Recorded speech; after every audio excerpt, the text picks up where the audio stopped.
I like to just kind of make tacos if it's fresh enough with most fish.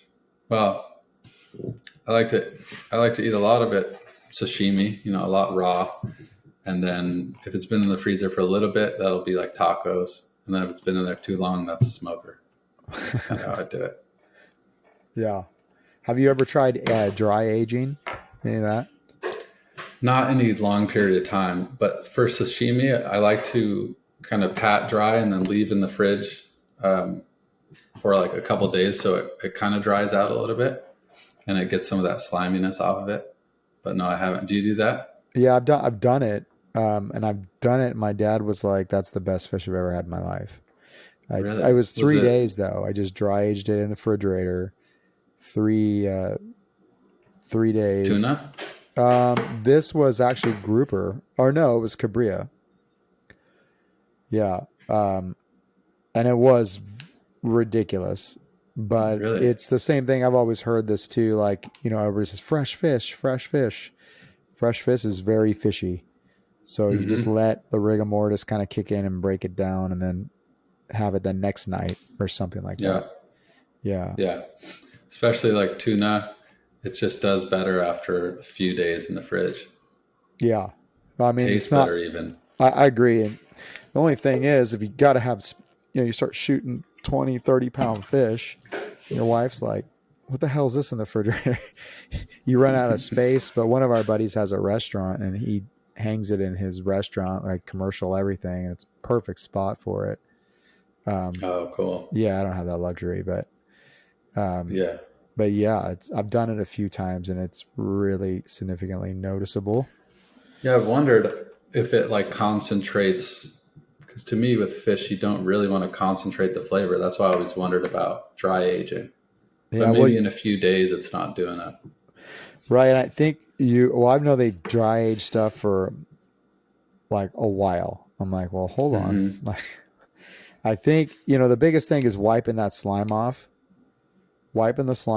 and then taking a super sharp knife and cutting that first layer of skin off, but leaving that Oh, fat okay. that kind of coats it, and then Okay. elevating it and letting it essentially dry out is what you're doing. And yeah, and I did it for 3 days. Um, and it was really good. I mean, I got to say, it was definitely, if I had this space, if I have the space, I do it. Even when I go to Mexico, I try to bring back at least one fish whole so that I can do that. Um, just because it's worth it. But usually it's fish I gotta try tacos. it. Yeah. Now, Yeah. did you dry age a fillet of it or a block of it, or was it a No, it whole was a fish? whole fish.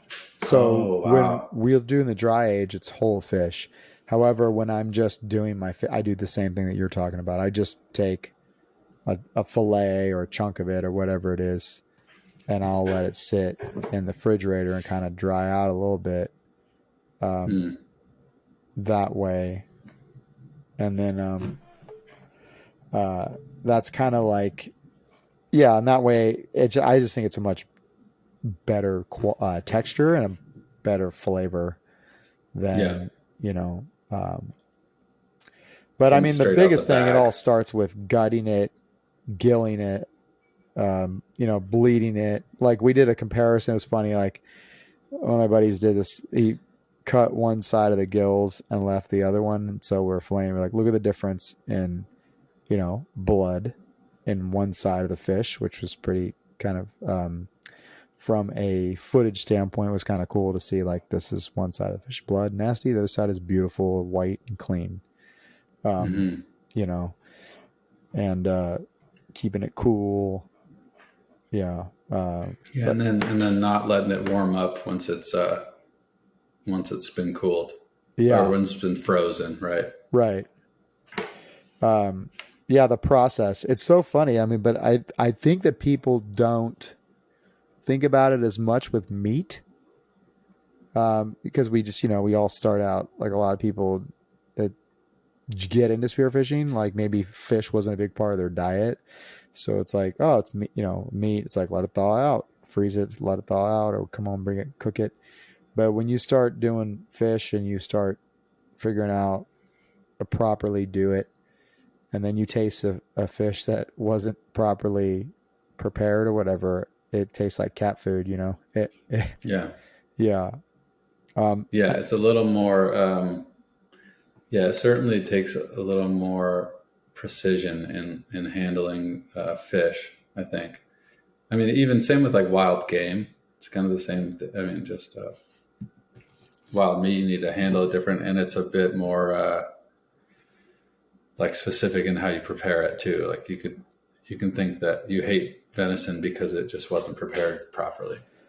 Oh, that's a good point. Yeah, I haven't hunt much. I hunt a little bit like pig. What else? I think dove, rabbit. Like, but I really haven't hunt a whole lot.